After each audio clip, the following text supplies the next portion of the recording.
Welcome to the Kashmir Wala. I'm Kasran Rabi and you're watching our Daily Bulletin. Here are today's top stories. Two militants affiliated with Lashkar-e-Toiba militant group were killed in a gunfight that broke out in Brau Bandina area of Avantipora, Pulwama district today morning. Militants killed in the gunfight were identified as Irfan Ahmad Degu of Naina Litter, Pulwama and Tasadduk Amin Shah of Kadlabal, Pampur. According to police records, Irfan was part of groups involved in planning and executing a series of attacks in the area and many other civilian atrocities. Following the gunfight in the area, the internet was snapped by the authorities. Meanwhile, train service also remained suspended due to the gunfight in the area. Today, marking the first death anniversary of veteran journalist Shujaat Bukhari, who was assassinated last year outside his office in Srinagar's press enclave, several journalists and activists were detained by Jammu and Kashmir police while protesting in solidarity with Mr. Bukhari outside Srinagar Secretariat. The protesting journalists were demanding justice in the killing of Mr. Bukhari.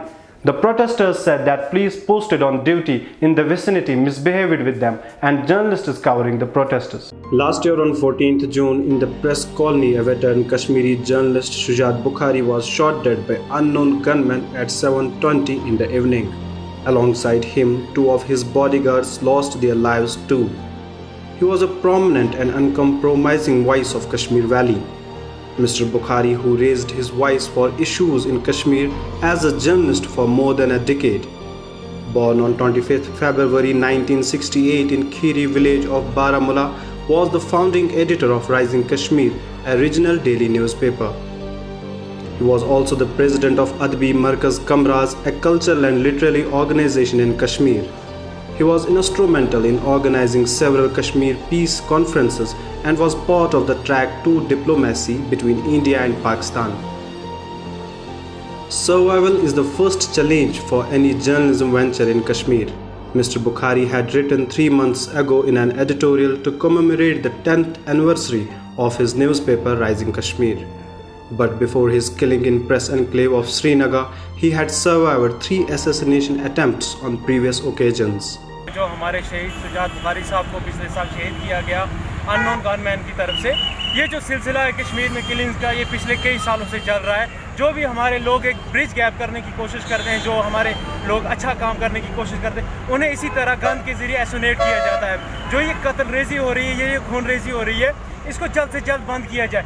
International जो forum human rights commission हैं, जितने भी लोग हैं, उनको इस चीज़ का action लेना चाहिए। उनको आगे देखना चाहिए कि ये किलिंग्स कौन कर रहा है, क्यों करवा रहा है। Before Mr. Bukhari's killing, in his writing, he was actively advocating ceasefire, a halt in the growing violence from both the sides, and he did it vehemently and rigorously. The Committee to Protect the Journalists noted that at least 53 journalists were killed around the world between January 1st and December 14, 2018, of which at least 34 were signaled out for murder. Although a special investigation team was pressed by the police to bring killers to the journalist before people, in which police stated that Pakistan-based Lashkar-e-Toiba was responsible for Mr. Bukhari's killing. However, the militant group denied involvement soon after. Later, in November 2018, the police and army killed one of the primary suspects, Naveed Jatt, a Pakistani militant, in a shootout.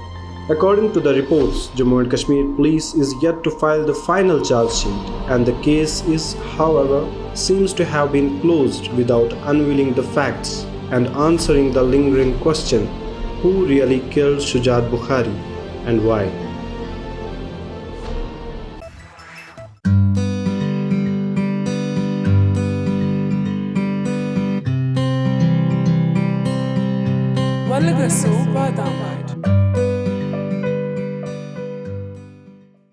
Remembering Mr. Bukhari on his first death anniversary, Hurriyat Conference M chairman Mirwais Umar Farooq today expressed that he was a courageous man and an influential journalist.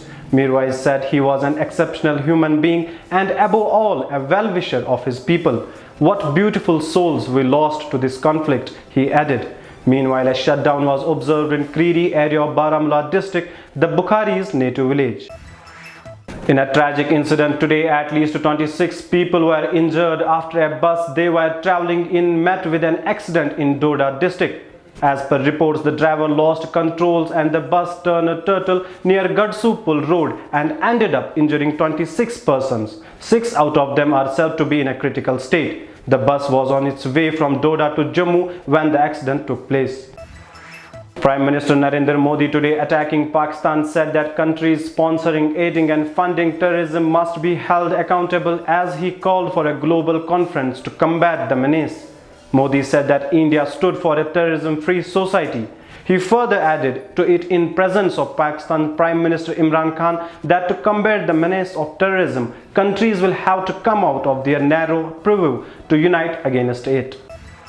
4 newly recruited militants, including 2 South Kashmir youths, were arrested by government forces in Bonyar area of Baramulla district today.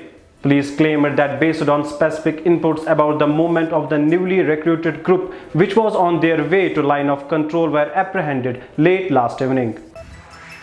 Foreign Minister of Pakistan Shah Mahmood Qureshi said that his country won't run after India for talks as they are yet to get out of their post-election hangover, and that BJP believes that engaging with Pakistan would damage their constituencies.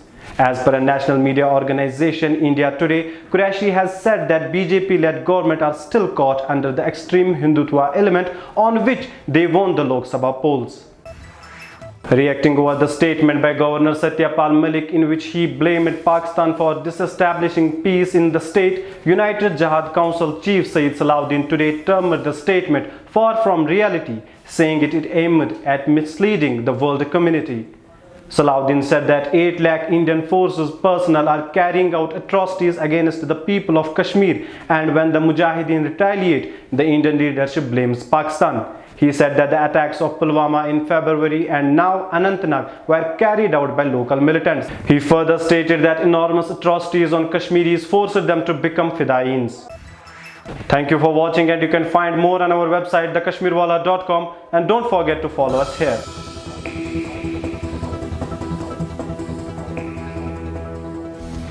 Subscribe our YouTube channel and don't forget to press the bell icon to get the latest notifications.